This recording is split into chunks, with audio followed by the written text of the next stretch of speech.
Hello, welcome back to my channel. This is a course musing series about issues of life and make constructive adjustments moving forward. Thank you very much if you're continuing subscribe. I'm so grateful that you passed by again. If this is the first one coming by, please hit the subscribe button, press the bell notification icon close to it, like, share, let's get interactive in the comment section if this speaks to you. So there's something that's come to my attention, my notice, and I want us to discuss it. I want to say, as a human being, at some point we all want our space, and it's very important that you keep your space, for your own personal reflection, for your own introspection, for your own your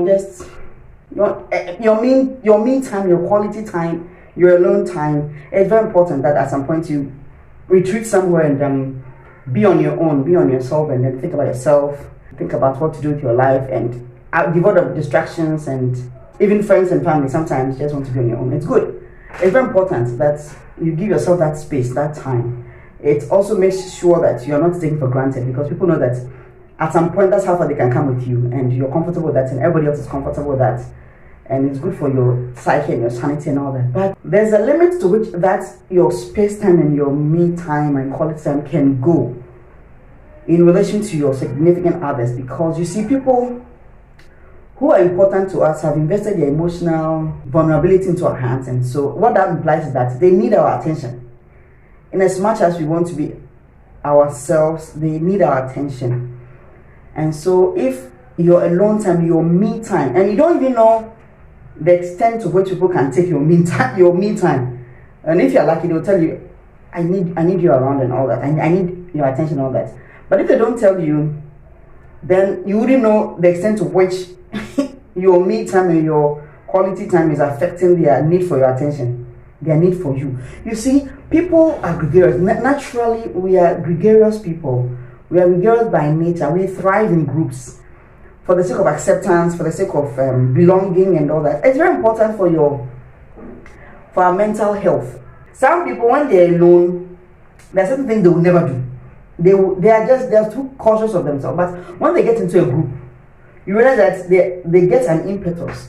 Their ego is boosted, because that's just how human beings are. We connect with other people. It's very necessary that we connect with other people. We are able to relieve our frustrations by being with other people. Obviously, energy is neither lost nor gained. No, it's a lot of energy. It's neither lost nor gained. It's just transferred. And so people need other people to transfer their energies to, and to get some form of relief and release attentions and all that. And so if your significant other is denied that attention because you want to have your me time, because you want to have your space, and that space is so prolonged to the extent where they now are desperately in need of your attention, what you do, actually, the disadvantage of that situation is that because people are gregarious and because people need to get connected to other people through communication and they need to belong, they may be tempted to go look for that attention somewhere else. Normal. People need that space. People need that attention. And so your significant other is looking for your attention. Please give it to them.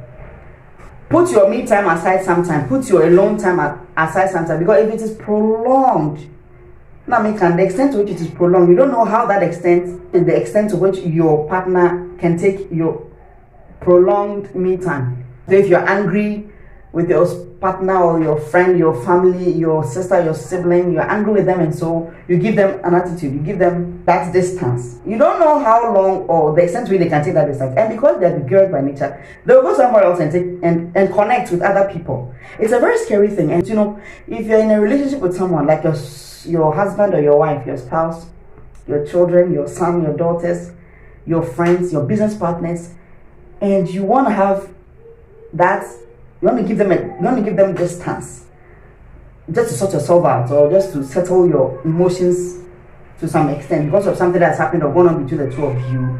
You have to be very mindful of how long you prolong that distance. Something else will fill that space, and if you're not lucky, if you're a married person, it could be another person. Or it could be a hobby, it could be something else that give them that attention, and you may lose them to that thing. It's quite scary. Thinking about it, it's scary. that you would not give your spouse or your daughter or your son or your very good friend your attention they deserve, because you are trying to relieve yourself of pent up emotions or anger, or just trying to prove a point to them, and then you don't know the extent that that goes, and it goes for so long, and then they also back out and they go elsewhere and look for that attention. That's going to hurt. So anytime you're having that me time, anytime you want to recall to that space of yours for reflection, for introspection, for just the peace of mind that you want, make sure that it does not extend to the point where it becomes a disadvantage to the other person's need for association and attention. Because when that happens, people always want to go places where they're accepted. People always want to go places where they are appreciated. And people's egos love to be patted. People want to be needed. And so when your spouse or your friend, like I keep saying, lacks that acceptance and attention and need, they will fill it up with something else. Trust you me, they will fill it up. In as much as you want to have your own time, be careful how long it drags, because you leave room for other things to fill that space. So think about these things, okay? It's a short one. Just think about these things and be careful how you drag your emotions, because you want to create distance, you want to keep things to yourself. You may be keeping things to yourself, and before you come out, people are gone. Bye, gone. All right.